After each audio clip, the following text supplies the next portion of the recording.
Ejercito Estrada, Escudero, Gingona, Honasan, Lacson, Lapid, Ligarda, Marcos, Osmeña, Pangilinan, Pimentel, Recto, Revilla, Soto, Trillanes, Villar, the Senate President.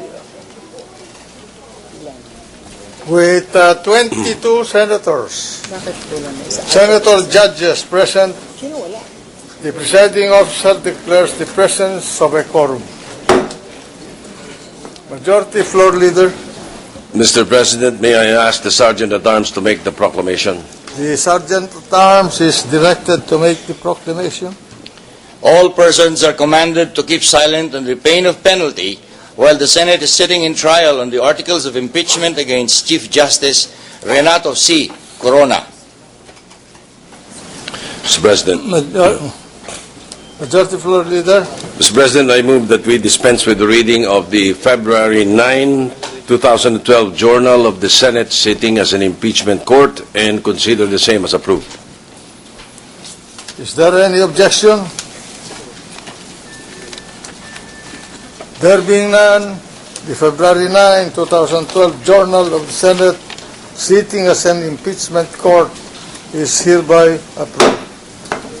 The Secretary will please call the case before the Senate sitting as an impeachment court. Case number 0022011 in the matter of impeachment trial of Honorable Chief Justice Renato C. Corona. Appearances, Majority Floor Leader. Yes, may we ask the respective councils to enter their appearances?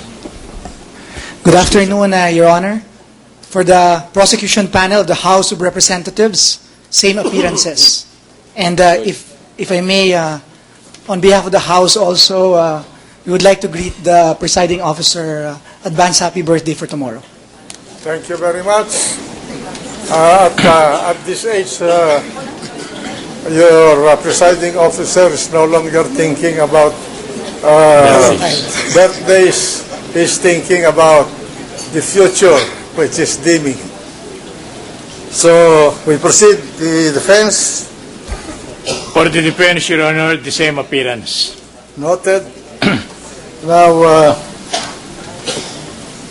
Mr. President. Majority Floor Leader. Yes, may we recognize the President Pro Temp of the Senate, Mr. President, Senator Jinggoy Ernesto Estrada, Senator Jinggoy who Estrada. the prosecution should have greeted also a happy birthday because it's forthcoming.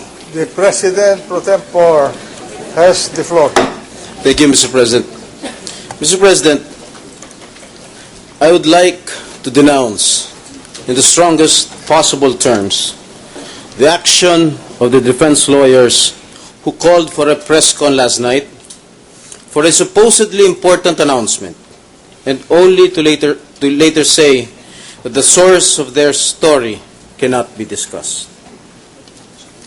Second, I take personal notice of the statement made by the defense last night that they received very reliable information that Executive Secretary Paquito Jojo Ochoa, acting in behalf of President Noynoy Aquino III, was personally contacting and phoning senator judges to persuade or pressure us to defy the temporary restraining order issued by the Supreme Court in favor of the Philippine Savings Bank.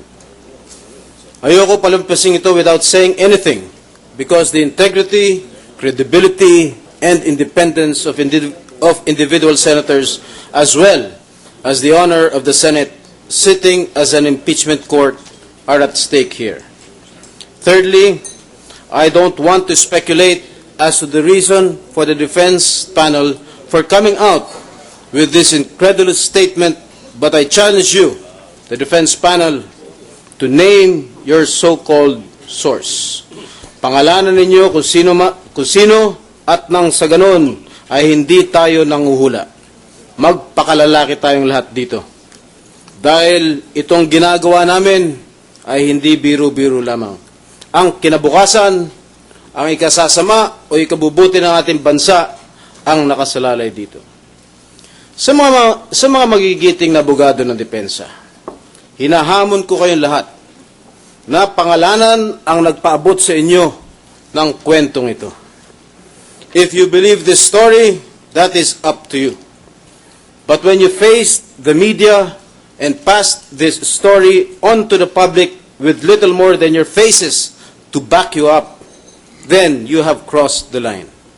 And you are all wholly accountable for attempting to besmirch the reputation of this institution, which has always stood as a bastion for democracy, truth, decency, and integrity. Malaking insulto sa institusyong ito at sa aming mga senator judges. And lastly, I stand before you as a duly elected senator, and I would like to look to all of you straight in the eye and say, walang tumawag sa akin upang ako ay hikayatin o takutin o bayaran. Kung meron man gusto magtangka o gustong tumawag o humikayat sa akin, ang masasabi ko lang, huwag nyo nang ituloy at mapapaya lamang kayo. Salamat po, Ginoong Pangulo. Mr. President, may we recognize Senator Alan Cayetano and then Senator Pia Cayetano. Senator Cayetano. Magandang hapon, Mr. Presiding Officer. Sa prosecution, defense at sa mga kasama natin, hindi po pwede nating hindi bigyan ng pansin ang issue na to sapagkat ang integridad ho mismo ng korte. So I'd just like to ask some questions to the lawyers of the defense panel. Any one of you can answer except the good Justice Cuevas for the simple reason that he wasn't in the press con, or at least I didn't see it. Alas 3 ng umaga ako natutulog kaya paulit-ulit kong pinanood ang press con. Can one or some of you please answer a few questions, please?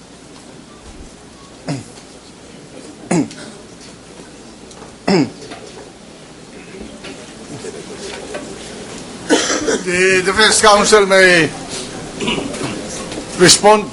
If Your Honor, please, may we ask for authority for Attorney Jose Roy to make the explanation, Your Honor.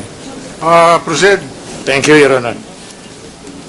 At the onset, gusto ko lang ipabot sa inyo na pilit kong iniintindi ang ginawa ninyo at pilit kong iniintindi na meron kayong kliyente na kailangan depensahan.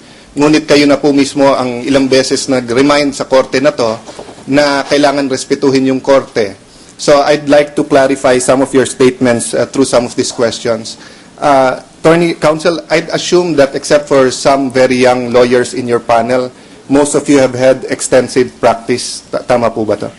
Well, I don't know if extensive is the right word, Your Honor, but yes, I suppose for purposes of this question that And I would assume ho that respect to the court is given. Your Honor, I wish to assure you that was foremost in our minds. Okay. What do you think would happen if you had a case in the Sandigan Bayan, the CA, or the Court of Appeals, or the Supreme Court, and the night before a important decision was to be made, you would go on air saying that some of the justices are being bribed and being offered 100 million? That is a terrible allegation, Your Honor. And But that is not the allegation we made. What Okay. we said, Your Honor, was that we had received information that there were offers. We never meant to taint the integrity of the senators, Your Honor. Okay, but by implication, did that not mean that some, if not all, or at least one of the senator judges are susceptible to bribery? By saying that tinatawagan at inooperan ng 100 milyon, nung una 100 milyon, hindi sinabing soft projects. Later on ay klinaro nyo na hindi cash to kung hindi soft projects.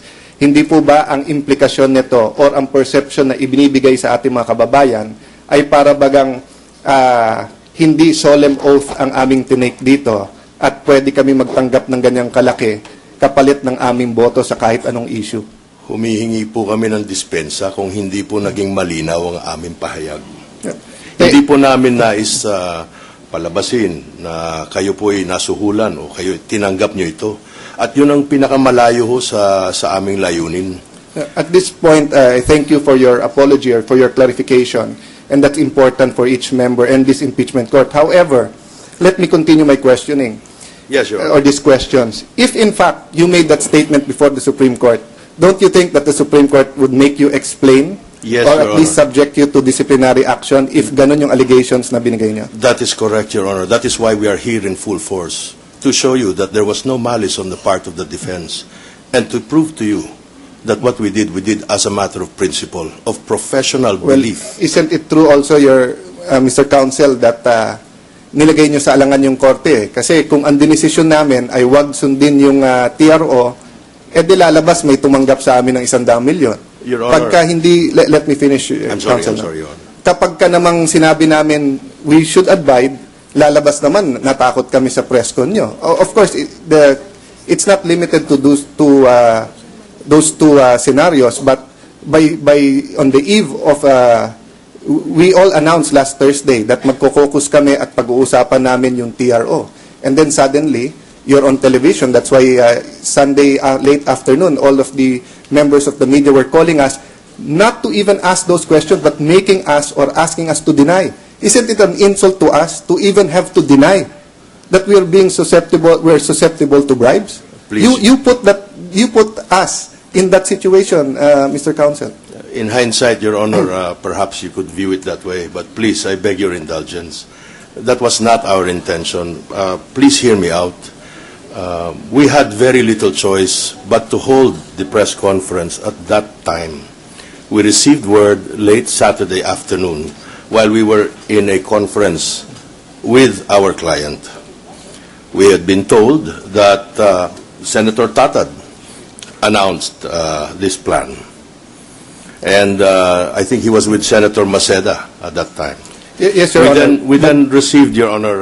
We will deal with Senator Tatad or whether that's his right or not separately. What I'm saying is that we're talking about the defense panel. Yes, Your Honor. And I was getting to that. And Counsel, just because I have limited time, that is not only what you said or what the group said. Kasama po sa sinabi na hindi na patas, hindi na kayo makapresenta ng evidence. Can you answer this question? Turn nyo na ba mag-present ng evidence or pagkatapos ng prosecution, saka pa kayo mag-present ng evidence? We are being tried in public, Your Honor. Minamadali po kami. Well, is that the fault of the senator judges or is that precisely the system? No, my point, Your Honor, is that go ahead, engage in a trial with publicity with the prosecution. Yan po ang demokrasya natin. Yan ang sistema. We will try to restrain both sides. Senator Honasan has stood up so many times to try to restrain both sides. Pero bakit pati yung referee, gagawan nyo ng intriga? Yun po ang point ko doon. Kasi nung sinabi nyo hindi na patas, kung klinaro nyo na sinasabi nyo nakikialam kasi ang presidente, sinabi nyo, nakikialam ang presidente, inuutusan ang senator judge. Ang implikasyon tuloy, kami na uutusan dito ng Pangulo. Paumanhin po muli. Ang pinapahiwatig po namin ay pinipressure po kayo, kaya hindi na ho patas. Kasi po ang unang pahayag ng presidente na hindi ho daw siya makikialam. Pero nakita nyo naman sa mga mga nakaraang mga araw, naging malinaw muli ang posisyon ng Pero presidente. Mr. Counsel, hindi po ba obvious na marami naman talaga magpe-pressure Whether it's public opinion, whether it's your family, whether it's politics, pressure is always part of the game. Ang question na pre-pressure ba kami? Hindi. At nung nag-oath kami, pinangako namin sa inyo at sa mamamayan at sa Diyos na hindi kami magpapa-pressure kahit kanino man. But on this point, no, last question on this point. Kung ngayon po,